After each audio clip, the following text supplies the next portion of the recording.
আপনি এরকম কখনো ট্রাফিকের দায়িত্ব পালন করছেন? জি না, এখন মানে আন্দোলনের পর থেকে যখন আপনার ট্রাফিক পুলিশ উঠে গেছে তারপর থেকে আমরা নিজেদের কাঁধে দায়িত্বটা তুলে নেওয়ার পর থেকে আমরা দায়িত্বটা পালন করছি। ইয়েস, আসসালামু আলাইকুম।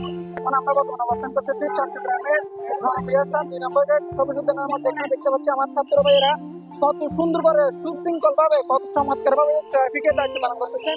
যেমন কি যে ছাত্রগুলোকে আমরা দেখতাম ঘোরাফেরা করে মানে কোনো কাজের না এরকম বলতাম, সেই ছাত্রগুলো আজকে দেশকে স্বাধীন করে তারাই নিজেরা ট্রাফিকের দায়িত্ব পালন করতেছে। ভাই আসসালামু আলাইকুম। স্যার, আপনার নাম কি? আমার নাম মোহাম্মদ আলী হোসেন। আপনি এর আগে কখনো যে ছাত্রদের স্বাধীনতা রাখা কখনো ট্রাফিকের দায়িত্ব পালন করছেন? না ভাই, আমরা তো স্টুডেন্ট মানুষ, ওগুলা করার কোনো সুযোগ হয় না, করার চেষ্টা করি। এখন যে করতেছেন এখন অনুভূতিটা কেমন? অনুভূতিটা আসলে বর্তমানে একটু কষ্টসাধ্য হলেও এটা দেশের জন্য আসলে আমাদের চেষ্টাটা করে যাইতে হবে, যেহেতু প্রশাসন এখনো নামেনি সরকার থেকে।